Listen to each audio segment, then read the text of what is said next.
Assalamualaikum teman-teman, kembali lagi bersama saya Helmi Triadi di dalam acara podcast Ngopi, yaitu Ngobrol Santai. Dan pada hari ini kita kedatangan tamu spesial, ada Bang Arif Budiman yang merupakan seorang tokoh aktivis dan Bang Arif Renaldi atau Bang Are yang merupakan seorang tokoh pemuda. Bagaimana nih kabarnya Bang Arif Budiman? Alhamdulillah sehat gini-gini aja, tetap sama. Alhamdulillah, tetap aman Bang Arif. Alhamdulillah masih aman, udah vaksin juga. Mantap banget nih, sebagai seorang tokoh aktivis udah vaksin kan, jadi bisa memberikan edukasi kepada para masyarakat untuk vaksin juga. Iya betul. Kemudian Bang Arif Renaldi nih atau Bang Are, bagaimana kabarnya nih Bang Are? Alhamdulillah Bang Helmi, sehat badan, sehat uang. Sehat uang, sehat iman? Iman insya Allah. Alhamdulillah. Kemudian Bang Are udah divaksin belum nih? Vaksin, baru 2 hari kemarin vaksin kita.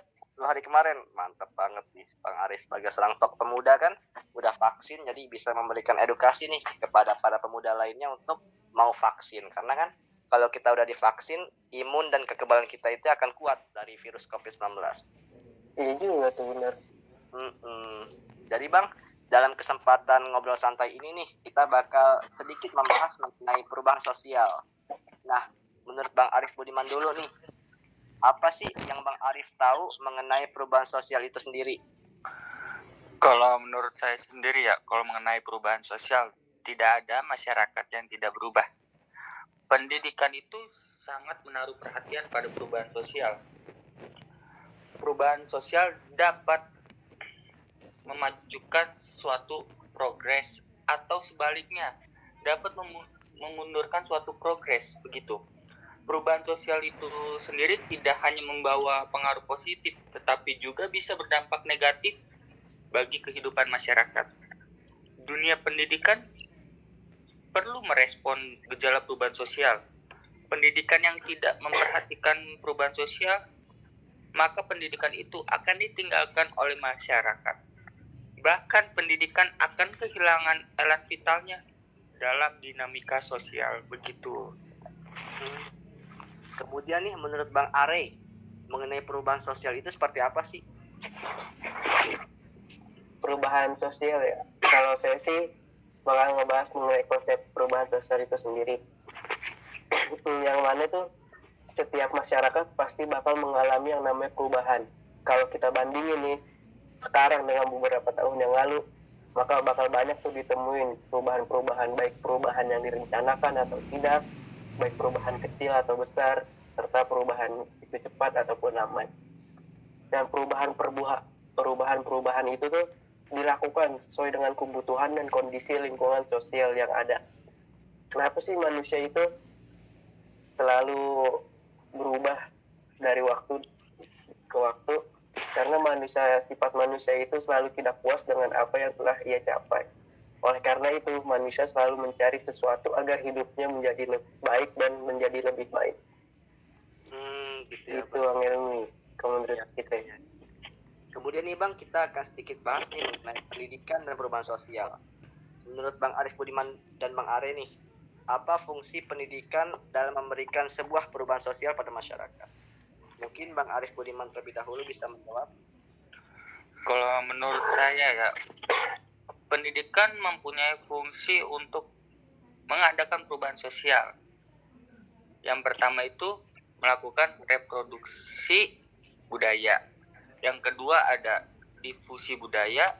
Dan yang ketiga, mengembangkan analisis kultural terhadap kelembagaan-kelembagaan tradisional. Keempat ada melakukan perubahan-perubahan atau memodifikasi perubahan sosial tingkat ekonomi, sosial, dan tradisional. Dan yang kelima itu ada melakukan perubahan-perubahan yang lebih mendasar terhadap institusi-institusi tradisional yang telah ketinggalan begitu, Bang Helmi. Kemudian menurut Bang Are nih, fungsi pendidikan dalam memberikan sebuah perubahan sosial pada masyarakat itu seperti apa? Kalau menurut saya sih, sekolah bagian dari pendidikan nih. Jadi sekolah itu berfungsi sebagai reproduksi budaya yang menempatkan sekolah itu sebagai pusat penelitian dan pengembangan. Nah, fungsi semacam itu tadi merupakan fungsi pada sekolah perguruan tinggi. Nah, kalau pada sekolah-sekolah yang lebih rendah sih, fungsi ini tidak setinggi pada tingkat sekolah perguruan tinggi. Gitu, Bang Ilmi. Gitu ya. Kemudian nih Bang, kita ada satu pertanyaan paling menarik untuk Bang Arif dan Bang Arey. Mungkin kita akan tanya ke Bang Arey dulu nih. Menurut Bang Arey, kenapa manusia dalam kalangan biasa paling lambat dalam melakukan perubahan? Apa faktor dan penyebabnya? Kalau menurut saya, kan saya ini sebagai pemuda di kalangan biasa nih, kenapa sih bisa lambat melakukan perubahan tuh karena kita tuh terlalu lama berada di dalam zona nyaman. Yang mana tuh zona nyaman tuh zona yang paling nyaman, sehingga kita nggak bakal tuh kalau kita berada di zona nyaman. Nah, kita harus keluar dari zona nyaman, melakukan perubahan, kita tingkatin skill kita jagonya di apa nih? Gambar, kita tingkatin skill kita di gambar. Insya Allah kalau skill kita udah meningkat, jalan untuk kedepannya itu bakal gampang. Gitu ya Bang. Jadi faktor yang paling terlebih itunya faktor zona nyaman ya Bang? Iya, karena tuh orang sekarang ya, anak muda sekarang apa-apa di mata, tapi harus tingkatin skill. Iya. Berarti harus keluar dari zona nyaman terlebih dahulu, baru bisa melakukan perubahan gitu ya Bang? Betul Bang Yemi. Iya. Nah, cuman tuh resikonya susah. Keluar dari zona nyaman tuh susah banget. Oke. Nah sekarang nih, menurut Bang Arif, kenapa manusia dalam kalangan atas paling cepat dalam melakukan perubahan dan apa faktor penyebabnya? Ya, kalau menurut saya pribadi ya, kalau faktor penyebabnya itu budaya.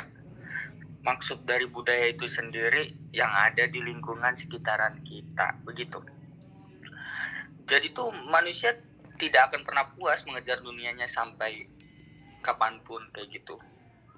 Kayak contohnya itu seperti waktu ada brand handphone yang baru keluar kayak gitu. Yang di kalangan atas itu tidak pernah memikirkan berapa harganya, berapa budget yang harus dikeluarkan begitu. Yang dia pikirkan itu hanya bisa terlihat orang wah gitu. Harga diri itu ya udah lebih penting dibanding uang segalanya gitu untuk kalangan yang seperti itu ya. Jadi tuh kalau saya sendiri pribadi ya, saya lebih baik balik lagi ke diri sendiri begitu, diri kita masing-masing. So lagian kalau kita mengejar dunia terus-terusan tidak akan pernah maju juga, itu akan stuck di situ-situ aja begitu. Berarti akan stuck di situ ya Bang? Iya, begitu. Kemudian nih Bang, harapan Bang Arif dan Bang Arey nih untuk perubahan sosial pada pendidikan di Indonesia. Mungkin satu kata aja nih untuk Bang Arif, harapan Bang Arif nih sebagai tokoh aktivis untuk perubahan sosial di Indonesia. Harapannya ya, bukan lebih baik lagi dan lebih memikirkan ke diri sendiri. Dah. Kalau Bang Arey, harapannya untuk perubahan sosial? Kalau harapan saya, anak-anak muda nih harus lebih, apa sih bahasanya Bang Yemi, harus lebih ini tuh sadar kalau budaya membaca itu sangat penting. Karena dengan membaca, seperti kata pepatah, membaca buku adalah jendela dunia. Buku kalau dibaca kan gimana ya, cuma kita tahu isinya. Iya. Guys sih kalau dari kita. Siap. Saya ucapkan terima kasih banyak nih kepada Bang Arif dan Bang Arey yang sudah mau hadir dalam podcast ngopi ini, podcast ngobrol santai ini, dan udah mau meluangkan waktunya, pemikirannya untuk membahas mengenai perubahan sosial ini. Saya Helmi Triadi, selaku moderator pamit undur diri, dan sampai ketemu di podcast ngopi selanjutnya. See you next time. 1, 2, 3 to close the door.